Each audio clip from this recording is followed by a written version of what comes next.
Hello, hello, hello. Solidarity, good evening. Um, Hope everyone who celebrates had a good Shabbat. Um, I hope everyone's having a good one. Today is obviously the anniversary of two pretty momentous events in the history of the Americas. The first one being the 1973 Chilean coup d'etat against the democratically elected left wing coalition government of Unidad Popular, led by the socialist Salvador Allende. And that's very unfortunate. And also, today was the day that the United States, uh, well, we had like one of the very few Islamic terrorist attacks that had ever happened. Most of our terrorist attacks in the United States are done by white supremacists. Hey there, Cake. Good to see you, comrade. And by the way, anyone who wants to come on, I pinned the StreamYard link at the top. I won't guarantee that you'll get into the stream, but if you do want a chance, you can pop in and um, have a few words. We're not going to be debating or anything like that. We're just going to be talking about stuff, whatever comes to mind, really. Yeah, I did see that Gonzalo died today. Yeah, he did. I mean, gosh, he was in his 90s, wasn't he? Um, well, another person who never accomplished anything bites the dust. Um, I don't mean it like that. I mean like he asked for blood quotas to be filled, so that's why I don't like him. I've still never seen anyone who defends Gonzalo ever bring up any reasonable reason why the song about quotas of blood exists. It's really wild. But yeah, and also we had our September 11th in the USA, which frankly I don't want to talk about. We have seen the effects of that day. We're living with it all of the time. Khrushchev died today. Oh, crusty Khrushchev. He'd been out of power for a few years when that happened, but still a momentous occasion. One of the um, leaders of the Soviet Union, the third leader. Well, I mean, the third de facto like leader. There were other leaders under collective leadership throughout all the times, but the big momentous leaders in Soviet history. He is not well liked by a lot. I think that he does have redeeming qualities and he has a lot to be criticized for. I don't think Khrushchev is so easy to just be written off as a revisionist, though. I think there's a lot more to it than that. I mean, plus he had that amazing quote, and your grandchildren will, or your children will be communists, like saying that shit to the Westerners and to the kids, like he had that sentiment right. Like in a few generations, all these reactionaries and we're fighting against, your kids are going to be communists, like it's going to get to a point where that does happen if we do our duties as communists. But yeah, a lot of stuff did happen on 9/11, which is just, I guess, it's that time of the year. I don't know. Maybe there's something in the air. I couldn't tell you. Uh, uh, uh, uh, a stream I'm putting out on Friday. I'm pretty excited about. Um, and it's gonna be on Fiddler on the Roof. If I were a rich man,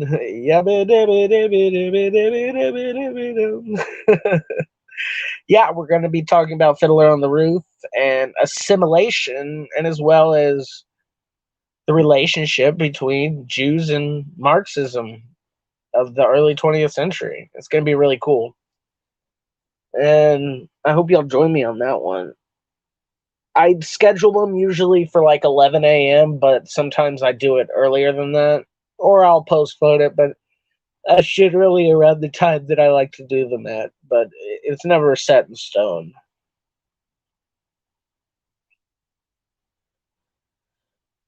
But, you know, I think that we really have to examine, you know, how evident what happened in Chile is still happening to this day. Whether it's direct military coup or less direct soft coup, like what they're currently trying to do in places like Venezuela. But they're still doing these things. They're still like they did the coup in Bolivia in 2019, and it's just it's just the same playbook. You know, it's never even the same playbook, and it's against the same people, these same like socialists who aren't explicitly Marxist, who are anti-imperialist and want a degree of sovereignty for their homeland, and it just pisses off the neoliberal institutions of imperialism so much they can't handle it, and it's not even that radical in comparison to what many of y'all would ask for, and it's just the imperialists will go to any lengths at the cost of any lives to stop us from achieving our goals. But as you can see, that doesn't always work. I mean, look at Vietnam, Laos, Afghanistan. It doesn't work. There is a formula for beating the US empire for these victims of imperialism. And it is very much a functional tactic. There's a reason they have succeeded.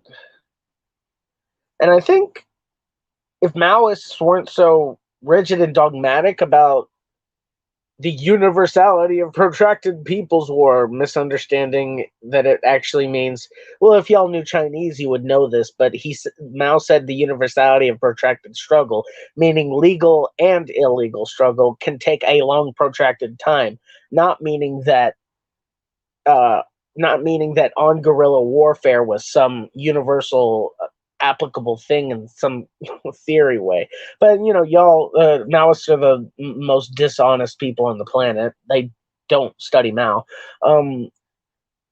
But look at the successful people who have done guerrilla warfare and have won against empire. What have they done that's maybe Maoists? If you want to actually win your war, instead of putting your people through perpetual war, you should perhaps follow the examples of those who have actually beaten the American empire in struggle, in armed struggle. And I always hear from these communists that, how will the third world ever break free of these chains? The USA has the strongest military in the world, the best technology. Guerrilla warfare from the 20th century just doesn't work anymore. Obviously, it does. Ask the Taliban. I mean, I'm no friend of the Taliban, but they obviously knew how to kick out the imperialists, beat the imperialists. They fucking won. And so, but I think these people also don't realize that another difference is that these successful struggles were popular. I hear, speaking of Gonzalo's death, I often hear Gonzalo say, "Viva guerrilla popular." Long live the popular struggle. Long live the people struggle. Where are the people? It isn't popular. Not even not like not even a minority of people, a negligible amount, literally in statistics would be considered outliers worthy of throwing away because they're so anomalous. That's the key difference here. Those who have succeeded have appealed to the people. Maoists will never do that because their heads are so far up their own asses and dogma that they don't know where they are. They don't know where they are in history. They don't know where they are. They don't know what their duties are. Tell you now, I'd much rather work with an on the street badass anarchist who's out there fighting for people, you know, than deal with some Maoist calling everything social imperialist and revisionist. ¡Ey! ¿Qué onda, Chabelo? ¿Qué onda, Chabelo? Comrade Dude is our resident Salvadorian, coming in with the Chabelo. That's something I learned from a Salvadorian worker, and I'm not entirely sure what it means, but I know it's slang, and I know it's like it means something like it's like a term of endearment for like a homie or something. I think I'm not entirely sure. Comrade Dude would have to enlighten me. Maybe the Hondurans know too, like Ramiro. But it's good to see you, Comrade Dude. Um, we love Comrade Dude around these parts. Comrade Dude is uh, one of our glorious um, comrades who drops knowledge on stuff that they have a perspective where we don't.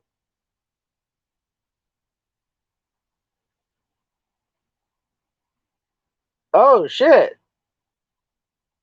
that really does perfectly work. So you can you are allowed to call me that. No one else is, but you can call me that, Comrade Dude.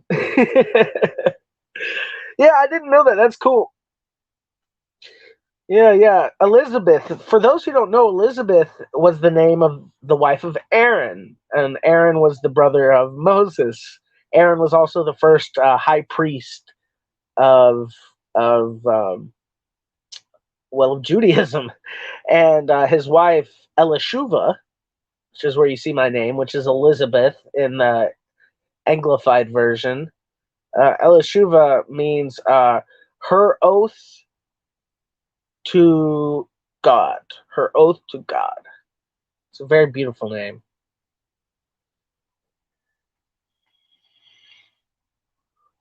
You know, there's always. I love Hebrew naming because they always have meaning to them. You know, and what sucks about my given name, Connor Gillis, and my last name is Bartel. I've always gone by the pseudonym Connor Gillis, but I'm Connor Gillis Bartel is how I was born. And you can find some meanings to these names, but they weren't given to me with their meanings in mind. They're given for the aesthetic reasons. Those names are given to me. Just like I think that's very common in the English speaking world when in non-religious households, non-traditional households, which I grew up in. You know, there was no except for my middle name, which is a give like a handed down name, which I am very proud of, Gillis, which is why I use it as a pseudonym. Um, that's the uh, that's the only thing that really has any meaning like that. I don't know what Connor means. Not sure what Bartel means, but Hebrew's different, and a lot of languages are different like that. When people give names, you know, it has meaning. I know a coworker with the same name, but we call her Chavalita. Little Isabel. Oh, that's cute. Chavalita. Oh, that's actually really cute. I like that. Chavalita. Oh, Spanish is such a beautiful language. I really wish I was better at it. I could not die in a Spanish speaking country. Let's just put it like that. With my limited Texas Chicano Spanish, I could not die in Spanish speaking countries.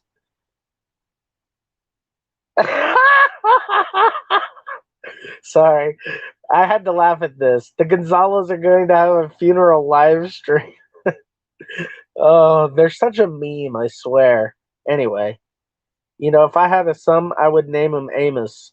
Amos is a fucking good name. Amos is a really good name. But I'm partial, as you know, comrade dude. I'm partial to those kinds of names. And by the way, hey Eli, good to see you. Eli is the philosopher king, the man, the myth, the legend. We love him here. Everyone, pay your respects to the man. We love Eli up in these parts. We pay respect to Eli in these parts.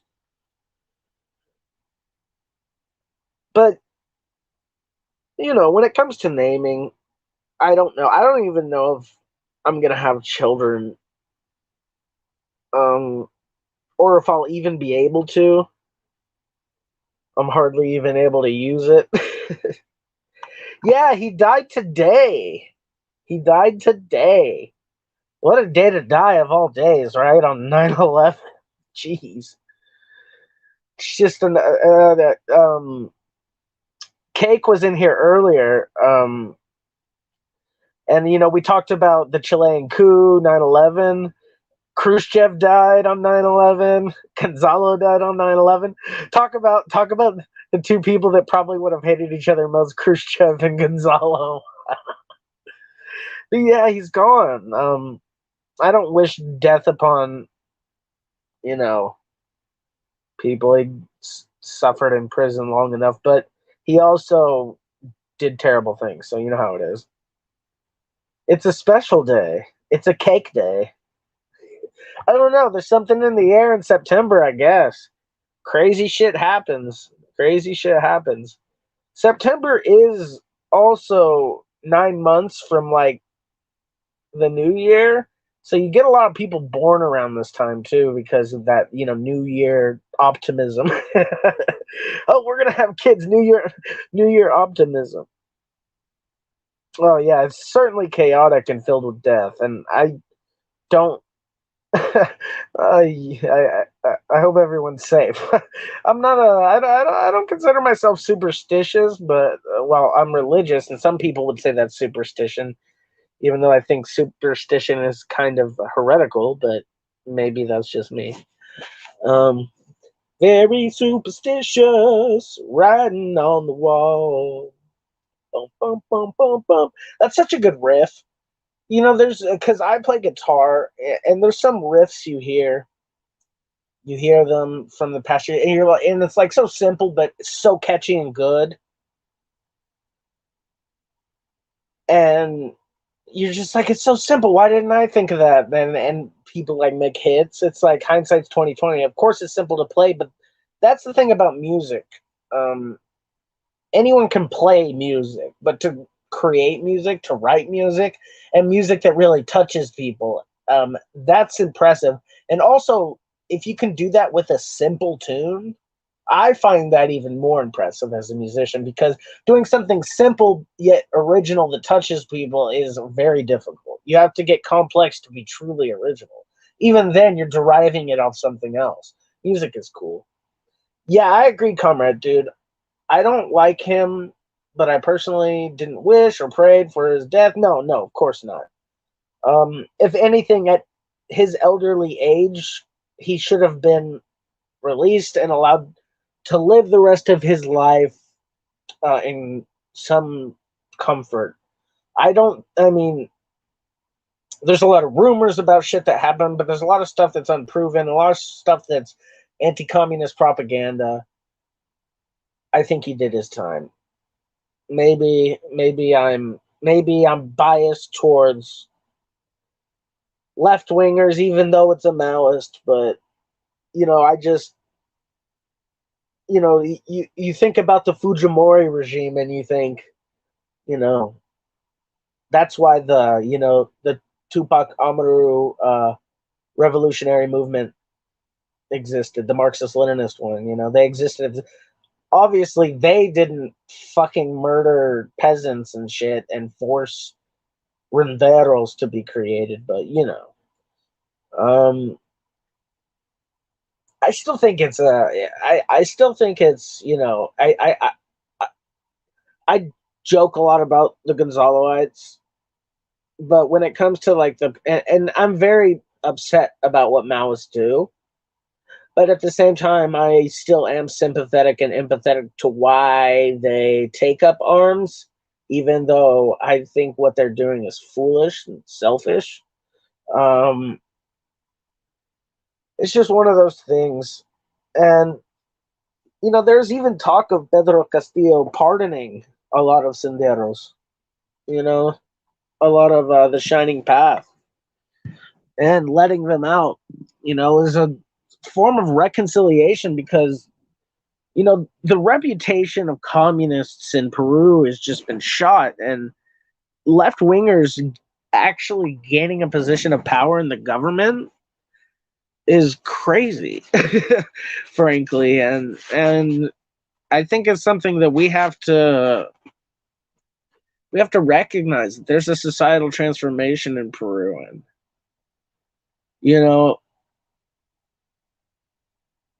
I think coincidence happens, but I think the timing of Gonzalo's death and the rise of the Free Peru movement and Pedro Castillo is very symbolic. I think it's like almost like a curse breaking, right? You've moved past this horrible reputation that has stained the left and allowed for continuous neoliberal rape of the country. And it's finally coming to an end. And it didn't take horrific violence by a minority of people to do it either. Yeah, I heard that as well. But for the most part, Castillo recognized that the people's war ended and there's no reason to be stuck in a dead past. And yeah, that's the sentiment I like to hear. It's we're communists. We're about pushing things forward, right? We're about progressing to that next stage of human potential, and what we could do together. And that's a dark stain. Unless you fetishize wanton violence, that's a dark stain in Peruvian history. And to move beyond it in such a way, to have like it's really unfathomable to have someone like Pedro Castillo be elected in Peru, given the past reputation of far left candidates. I think it's time. I think it's a nation that is ready to reconcile with its past and to move forward, because the lukewarm neoliberal governments post Fujimori, that was never going to be reconciled. Not the self-proclaimed left-wing Peruvian Nationalist Party, not any of these social democrat neoliberals, not any of these center-right nerds. Not People certainly don't want more Fujimorism, even though she was almost elected. But that's a different story. I think that has a lot to do with the short memory.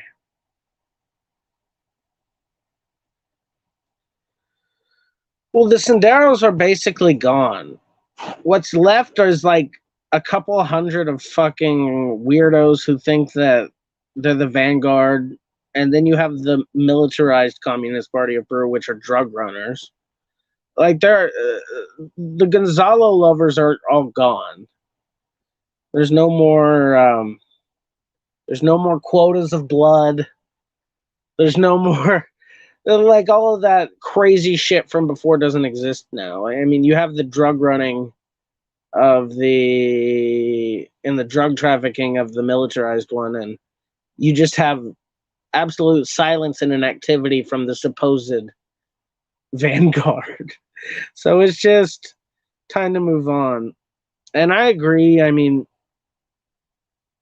while I'm more sympathetic to FARC and ELN and the EPR, it's just the thing is that I have the same criticisms of them that I do for the Maoists in the global south, which is stop putting your people into perpetual war. They've been in a 70 plus year perpetual war until the majority of them finally signed that peace. It was a failed try. Foucault theory was hardly universal. Foucault theory only succeeded one time. And so it really is an abject failure. And I hate to see the dissidents fight on, but I don't blame them at the same time because it's fear. You know, it's fear of the repercussions of the state. And they feel like, oh, we missed out on the peace deal, or feeling like, oh, this even Duque government has been doing they're going out there and killing indigenous groups and former FARC militants and stuff. So I understand why they fight, but FARC should have waited until they had popular support to launch a revolution. Simple as that. I got a copy of my. Oh, okay. I mean, it's not weird. It's a fascinating part of history. There's a reason that the Shining Path has captivated so many people, right?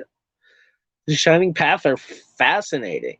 It's just one of those things when you look at it from the outside looking in, you think to yourself, I have to figure out what the heck is going on here.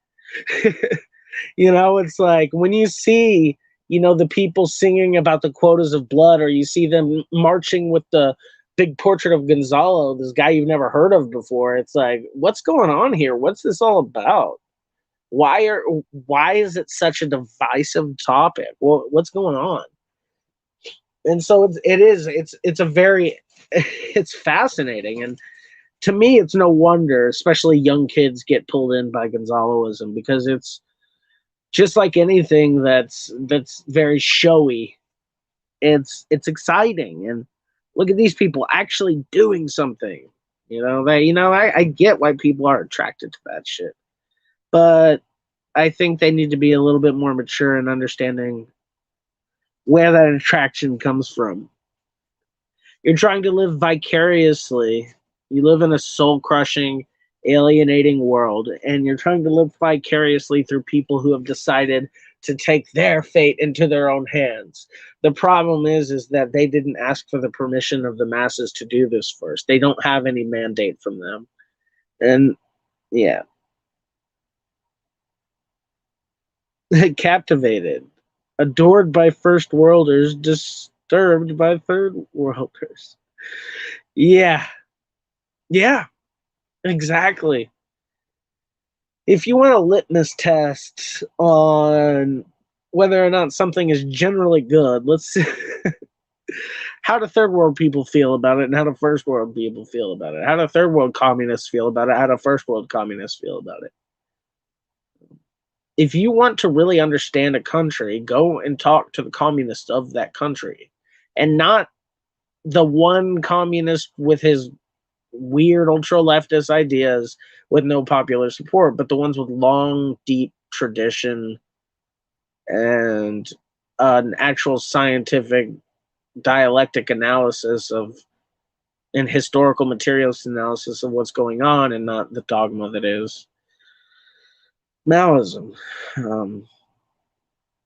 It's just one of those things. It's like Maoists have read a lot of Lin Biao and a lot of Gang of Four, but they haven't read much Mao. That's what happens when you create an ideology based off literary critics and not revolutionaries. That's what Maoists are. That's what Maoists did. The whole Cultural Revolution and all that shit they love, that was started by literary critics. Everything that they follow is the brainchild of literary critics that come from well-off petite bourgeois families from before the revolution. It's funny considering third world people are more Jengists and far more for she. Yeah, right? I mean, third world people want nothing to do with your puristic idea of socialism. It's pretty simple. Um, they don't give a fuck about revolutionary purity. They care about making their lives better. They don't care about you wanting to apply your weird people's war that puts people into perpetual war without their permission. They want better lives, and you're not giving that to them. You're making their lives worse. So, yeah.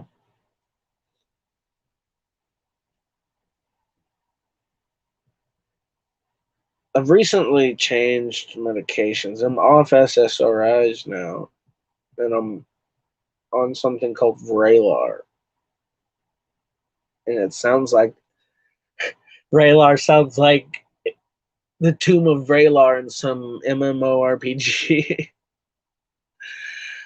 But it's an antipsychotic. It's supposed to be a lot more targeted for bipolar one, which is what one of the things that I have.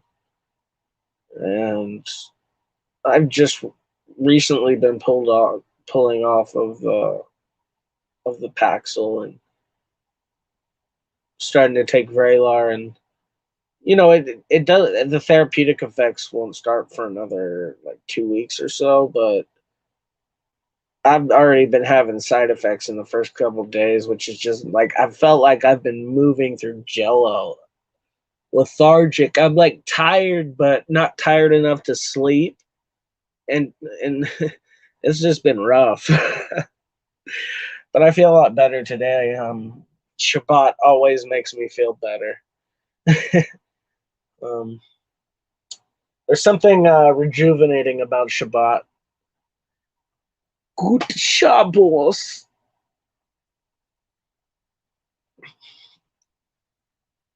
Even if y'all aren't religious, I really suggest you taking a Shabbat day. Whatever day you're able to do it. Just take a day for yourself. I know not everyone can because of work and family and situations, but if you're able to, try to get that at least that one day. Isn't that shit poison? Isn't that literally poison? Datura? Oh my gosh. Isn't that poison? Datura? I think I've read about that before, and I'm pretty sure that can kill you. It's like a hallucinogen that can also kill you. Um, that doesn't sound fun at all. Kids, don't do drugs. And if you are 18 and you do drugs, just make sure you're in a safe place and with people you can trust. Um, yeah. So what I'm hoping is that, well, what my doctor says is that the Vraylar, because I got a new doctor, which is great, and because I need one, and they say that the Vraylar is like tailor made for bipolar one. It's a fairly new medication, so I'm hoping what that can do is help me a lot with since I'm bipolar one, I'm a lot more depressed than I am manic. And I have my mania under some pretty good control, but not the depression side. And SSRIs don't really help with that because it's bipolar and not just clinical depression. So just hoping this could get me, down the middle of the road. That'll be better for not just me, but for everyone around me. My content will get better. I'll probably improve the quality of it, take more time to set things up. Hey, glad he survived. Oh, he went to the DPRK? He ended up married without his left arm. That guy sounds like a handful. I feel like I would be very anxious around this guy. Oh, but I'm glad he survived and fled the country. He went to a much better one. I visited the DPRK. It's lovely. So I can totally understand why he fled there. If they'll take him, I don't see why you wouldn't.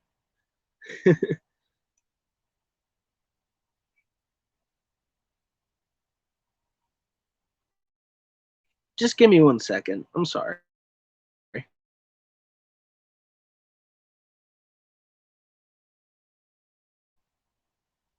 Okay. But Datura scares me.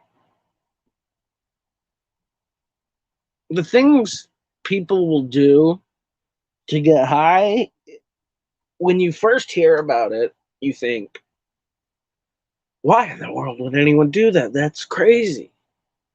But then, like, if you become class conscious and you, you understand, like, the soul, or if you even just work under capitalism, under the soul crushing, alienating conditions, you're like, oh, I understand why people go to these lengths to get high now. I get it. I don't suggest anyone do it. If you do it, like I said, just be safe.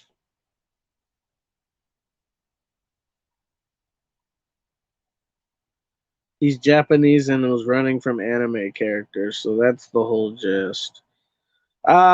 He sounds like he wasn't doing too well.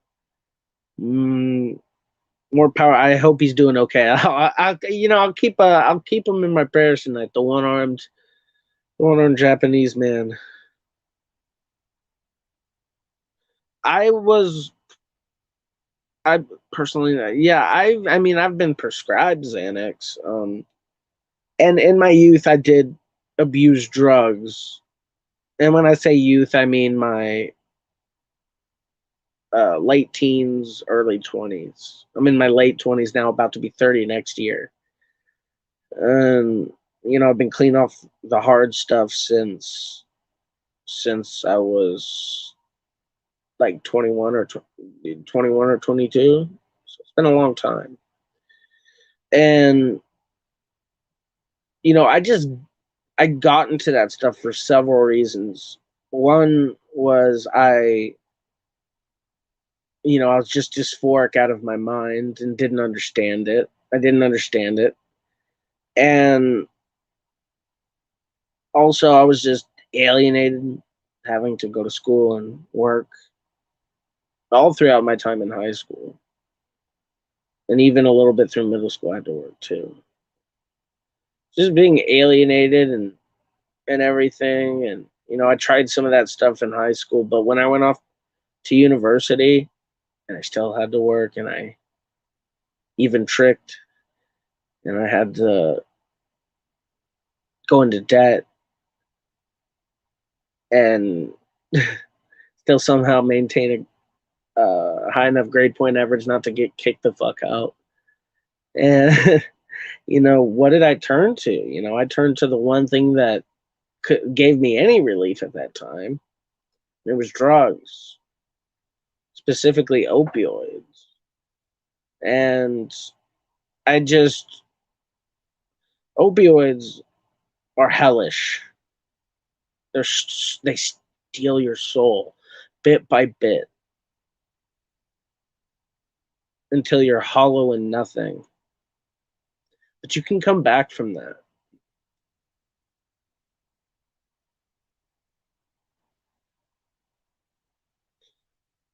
This is very typical. Again, I don't encourage any kids to be around drugs. Um, and if any young people do decide to do drugs, just make sure you're in a safe environment. Make sure what you have is safe. Make sure especially make sure you're not going to get fucked with by the cops. Like, just make sure you're just good. You just better safe than sorry. That's all I have to say.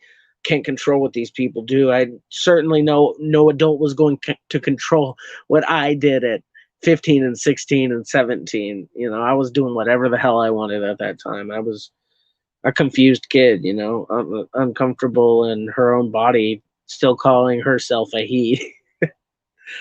So, but several things busted me out of drug addiction: friend dying, meeting a girl. You know how women are.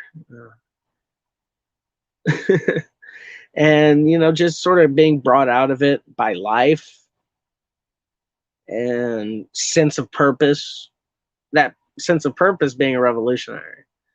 Um, early on in my communist days, I was still on drugs and was a full-blown Maoist.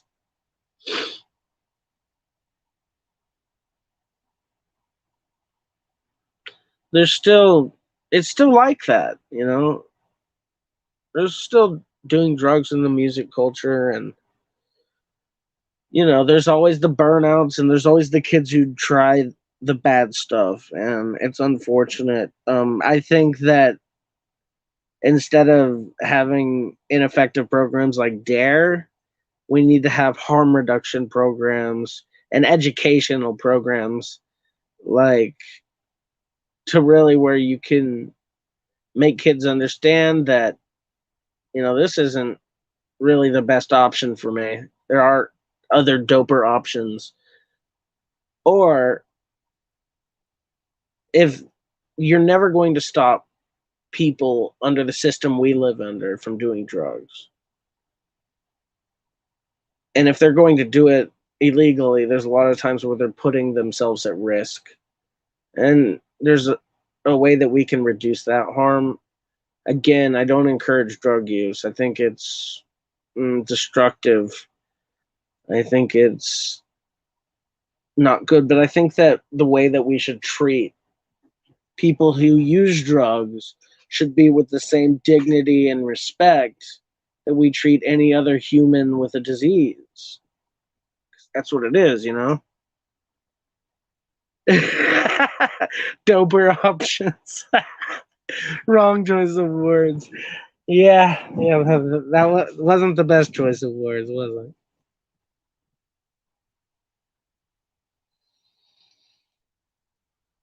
I really think that um, just organizing society for social ends and organizing the treatment of addiction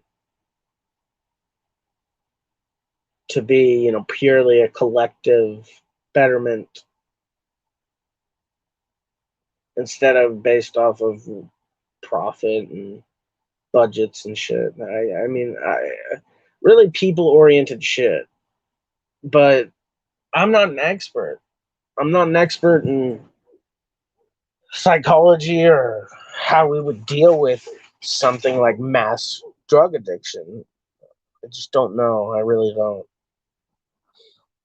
But I know the way that it's being done where I live now isn't the right way.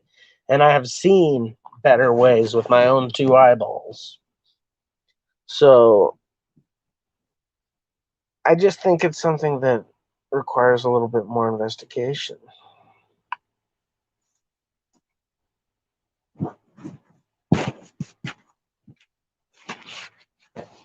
Well, this isn't a very long stream. I just wanted to get this one in. I was really, like, after Shabbat, I was really feeling the need to, just let words poop out of my mouth. you know, I've talked about like my mental illness and medication and stuff on here too, as you can see. But I suggest everyone, go check out Romero's channel because he's been putting out so much good content recently, debunking the China banning sissy boys bullshit. and um, just a number of other great projects coming up. Like I said, we're going to be talking about Fiddler on the Roof and surviving assimilation. So that'll be fun. Tradition.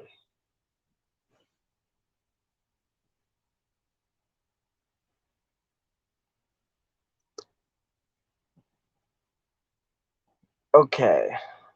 All right. Just making sure everything's good here. Thank you, everyone, for watching. Solidarity and shalom.